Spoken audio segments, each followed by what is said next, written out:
What's up guys, it's Kara Corey here from Kara Corey Fit Life, and the holiday season is upon us and I'm loving all things spicy and festive. So today I'm going to make for you a protein snickerdoodle cookie that you can have in your arsenal to take to holiday parties and things like that. So the first thing we're going to do is preheat the oven to 375 degrees. I've got that started, and then you're going to spray a cookie sheet with some non-stick cooking spray and put that off to the side. You're going to need two separate bowls. We're going to mix our wet and dry ingredients separately.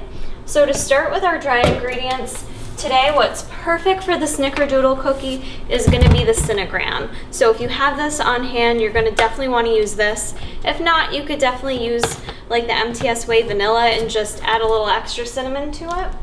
But this really helps give it that snickerdoodle flavor. So I'm going to add 1 full scoop of this and add that to my bowl. And I'm going to measure out the flour we're going to use today. I'm going to use oat flour. And for that, if you don't have oat flour on hand, you could use whole wheat flour, or you could grind up some oats and make those into a flour. We're going to use 40 grams of this, which ends up measuring into 1/3 of a cup. But it's always best to weigh it to get it precise. So there's about 40 grams. That. Next, I'm going to add some Splenda to sweeten it up. And I'm going to add probably a heaping of 1/4 of a cup. And I will taste the batter before it goes in to make sure it's sweet enough for my liking. For flour, I'm also going to add a little bit of coconut flour. We're going to add 2 tablespoons of this. Again, I'm going to go ahead and weigh it. And it measures out into about 14 grams. And then our last dry ingredient to make it rise, we're going to add 1 teaspoon of baking soda. I want to level that off. Okay. And I'm just going to stir that around real quick and then put my dry ingredients off to the side. For our wet ingredients, I'm going to start with, let's see, 1 whole egg, and I am going to add the yolk to it. I've got measured out, you're not going to be able to see it, but 15 grams of coconut oil. I'm going to dump that right in there. That's optional to add the oil to it. You don't have to. I'm adding the oil just to give it a little bit more of a better texture, so it's not, sometimes when you cook with whey, it can get a little spongy, so it's a fine line with how much fat you omit from a recipe.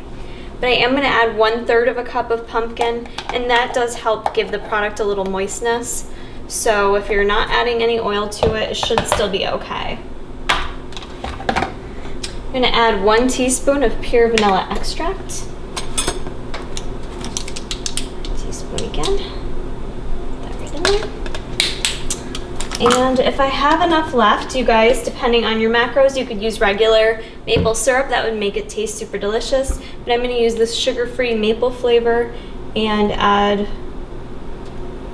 what's left of it, and then buy more at the grocery store today, which is about 1/4 of a cup. Okay. So I'm going to take my fork, blend that up real quick. I'm going to go ahead and add the wet to your dry.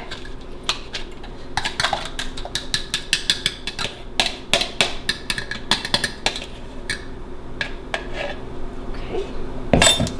And then we're just going to go ahead and stir that all up. And we do have 1 ingredient left. I'm going to add the cinnamon after. But I just want to first get this all blended up.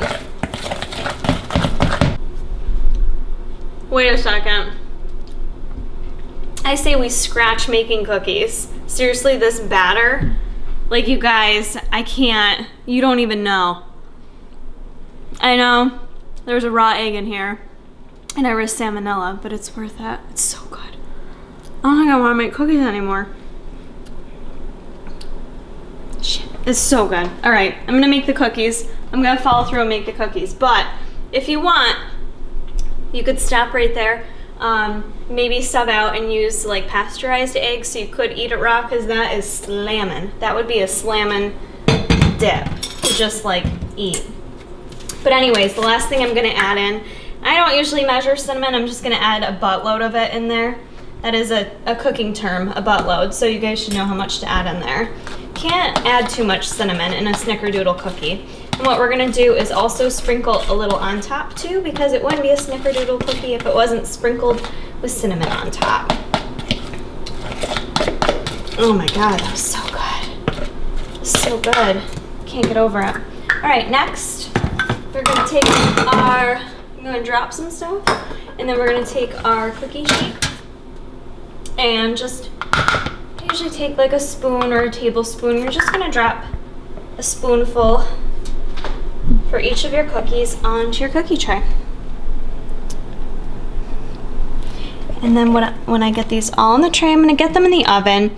And what I would say is keep an eye on them. It really depends. Snickerdoodle cookies, like some people classically like them nice and crispy. I tend to like any of my cookies regardless of what kind they are, a little bit on the soft side. So I'm gonna put them in 8 to 10 minutes and see where they're at afterwards, because I'd like to keep them a little bit softer. So we'll see you when they're all done. All right guys, so I added a little extra cinnamon and Splenda on top, which I did not show you on film, but feel free to add a little bit more. I like to because it gives that nice sweet cinnamony flavor in every bite. So this recipe made 12 cookies, and I only cooked mine for 8 minutes because they get nice and toasty on the bottom. They don't get super crisp, but they stay nice and soft, which is just the way I like them. So these are very macro friendly, low in carbs, good amount of protein, and just a little bit of fat. So hope you guys give this recipe a try, and if you like this video, please give it a thumbs up. Don't forget to go to tigerfitness.com, get your Cinegram needs, and celebrate the 24 days of Christmas. Check out all those deals and keep checking back for more recipes.